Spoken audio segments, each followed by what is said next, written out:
Aditi Nandi YouTube চ্যানেলে সবাইকে স্বাগত। আশা করি আপনারা সবাই ভালো আছেন। আজ একটা নতুন ব্লগ ভিডিও নিয়ে চলে এসেছি, আমাদের দীপাবলির ব্লগ। মানে আমি আর আদি সারাদিন দীপাবলিতে কি কি করলাম সেটা আজকে আমি আপনাদের সাথে শেয়ার করব। দেখতে থাকুন আমার নতুন ব্লগ, আশা করি ভালো লাগবে। সেই সবজি দেখুন, যদি ভালো লাগে তাহলে প্লিজ সাবস্ক্রাইব করে পাশে থাকবেন। সবাইকে দীপাবলির আগাম শুভেচ্ছা। সকাল সকাল মায়ের ঘট পেতে রেখেছি, আর মহাদেবকেও স্নান করিয়ে রাখলাম, কারণ সন্ধ্যেবেলায় পুজোয় বসতে হবে।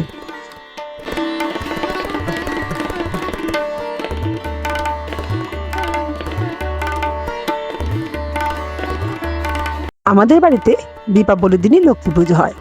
আপনাদের কার কার বাড়িতে দীপাবলির দিন লক্ষ্মী পুজো হয় আমাকে কমেন্ট করে জানাবেন। পুজো শেষে এবার বসেছি রঙ্গোলি বানাতে।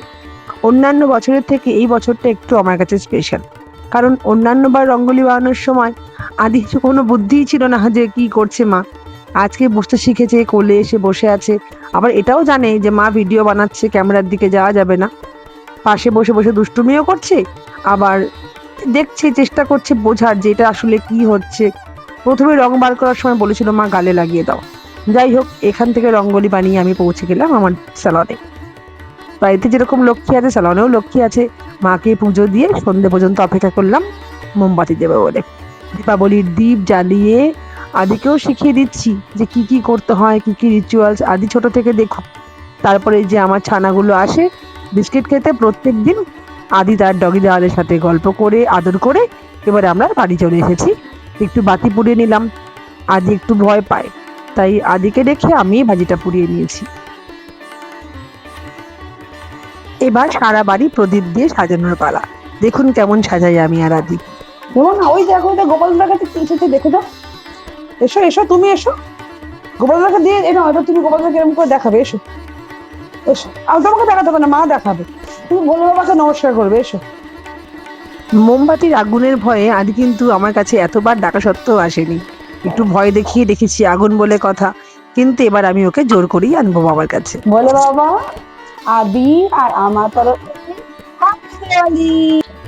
আমি যখন বাড়ি সাজাতে ব্যস্ত, আদি তখন খেলা করতে ব্যস্ত।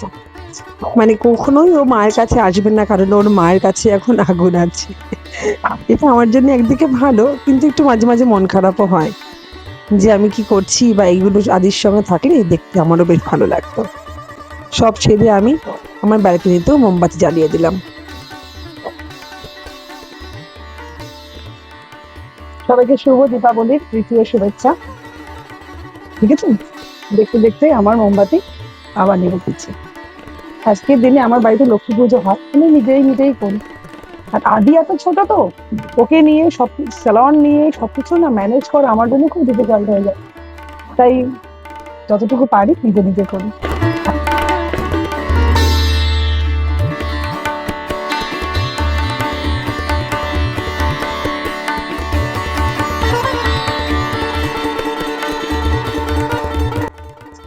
এই যে আমি পুজো করে নিলাম, আমার আদি বুঝলি। যা আদি, ক্যামেরা একটু হাই বলো তো মিমিদে। আদি খেলা করছে। আদি, মিমি একটু বাই বলে দাও, তবে ফ্র্যাঙ্কিসে দিয়ে দাও।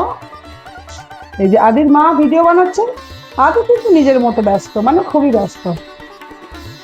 আর দীপাবলিতে আমার বাড়ির পুজো, এই যে আমি রঙ্গোলি বানিয়েছি, দেখো কেমন হয়েছে, আমাকে সবাই কমেন্টে বলবে।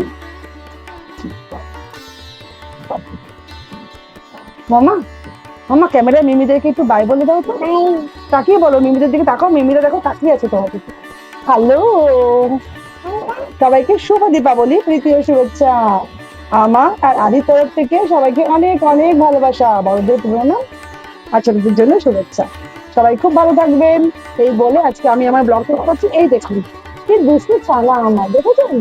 এই ছানাকে নিয়ে ব্লগ শেষ করা আর এই ছানাকে নিয়ে পুজো করা মানে খুব খুব ডিফিকাল্ট। আমার আর আদির ব্লগ যদি আপনাদের ভালো লেগে থাকে তাহলে প্লিজ সাবস্ক্রাইব করে পাশে থাকবেন। দেখা হচ্ছে আমার নতুন ব্লগ ভিডিওতে। আজকের মতো শুভরাত্রি, শুভ দীপাবলি।